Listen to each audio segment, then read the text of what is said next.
ಅಂದರೆ ನಾನು ಇವತ್ತು ಒಂದು ಹೊಸ ವಿಷಯದೊಂದಿಗೆ ಬಂದಿದ್ದೇನೆ. ಗಿಡಗಳು ಹುಲುಸಾಗಿ ಚೆನ್ನಾಗಿ ಬೆಳೆದಾಗ ಬೇರೆ ಬೇರೆ ರೀತಿಯ ಪೀಡೆಗಳು ಗಿಡಗಳನ್ನು ಕಾಡುತ್ತೆ.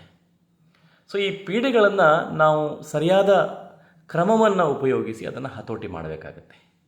ಪೀಡೆಗಳಲ್ಲಿ ಮುಖ್ಯವಾಗಿ ಎರಡು ವಿಧ ಇದೆ. ಒಂದನೇದು ಕೀಟಗಳು ಹಾಗೂ ಇನ್ನೊಂದು ರೋಗಕಾರಕಗಳು.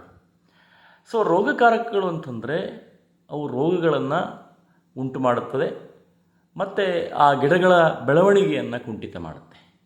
ಕೀಟಗಳು ಅವುಗಳ ಎಲೆಗಳನ್ನು ತಿನ್ನೋದು, ಅವುಗಳ ಕಾಂಡವನ್ನು ಕೊರೆಯೋದು, ಇದರಿಂದ ಗಿಡಗಳು ಬಹಳಷ್ಟು ಬೆಳವಣಿಗೆಯಲ್ಲಿ ಕುಂಠಿತವನ್ನು ಕಾಣುತ್ತೆ. ಸೊ ಈ ನಿಟ್ಟಿನಲ್ಲಿ ನಾವು ಹಲವಾರು ಸಸ್ಯಗಳ ಒಂದು ಸಂರಕ್ಷಣಾ ವಿಧಾನವನ್ನು ಅನುಸರಿಸಬೇಕಾಗತ್ತೆ. ಸಂರಕ್ಷಣಾ ವಿಧಾನವನ್ನು ಅನುಸರಿಸುವಾಗ ನಮಗೆ ಎರಡು ರೀತಿ ಇರ್ಬೋದು. ಕೀಟದಿಂದ ಆಗಿದೆಯೇ ಅಥವಾ ರೋಗಕಾರಕಗಳಿಂದ ಆಗಿದೆಯೇ ಅಂತ ಹೇಳುವಂಥ ವಿಚಾರ ನಮಗೆ ಗೊತ್ತಿರಬೇಕಾಗತ್ತೆ. ನಾನು ಈ ಒಂದು ವಿಡಿಯೋದಲ್ಲಿ ತೋರಿಸ್ತಕ್ಕಂಥದ್ದು ಇದು ಒಂದು ಕೀಟದಿಂದ ಆಗಿರತಕ್ಕಂಥ ಒಂದು ಸಮಸ್ಯೆ.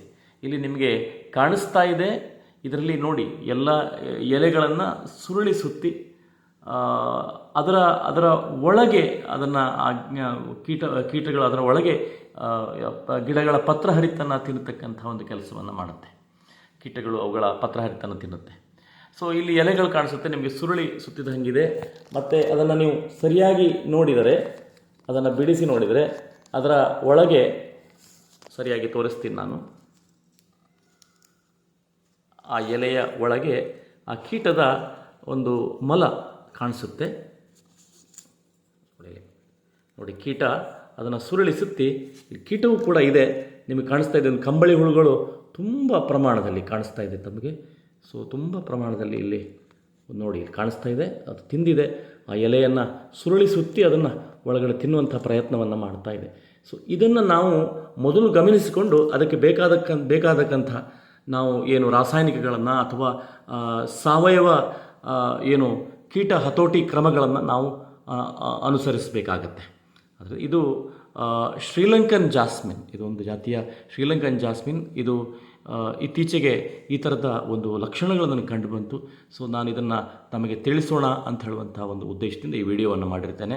ಇದು ನಿಮಗೆ ಉಪಯೋಗ ಬಂದಿದೆ ಅಂತ ಭಾವಿಸುತ್ತಾ, ನಿಮ್ಗೆ ಕಾಣಿಸುತ್ತೆ ನೋಡಿ, ಇಲ್ಲಿ ಕ್ಲಿಯರ್ ಆಗಿ ಕಾಣಿಸುತ್ತೆ.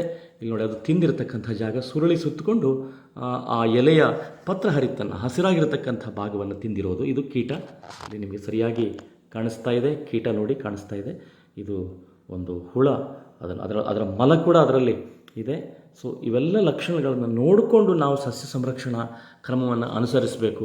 ಇಲ್ಲದಿದ್ದರೆ ನಮ್ಮ ಡಯಾಗ್ನಾಸಿಸ್ ರಾಂಗ್ ಆದರೆ ಆಲ್ಮೋಸ್ಟ್ ನಮಗೆ ಯಾವುದೇ ರೀತಿಯ ಹತೋಟಿ ಆಗೋದಿಲ್ಲ. ಅದಕ್ಕೆ ಏನಾಗುತ್ತೆ ಅಂತಂದರೆ ನಮ್ಮ ವಾತಾವರಣದ ಮೇಲೆ ಅದು ಪರಿಣಾಮ ಬೀರುತ್ತೆ. ಸೊ ಈ ವಿಡಿಯೋ ನಿಮಗೆ ಉಪಯೋಗ ಆಯಿತು ಅಂತ ಭಾವಿಸ್ತೇನೆ. ಧನ್ಯವಾದಗಳು.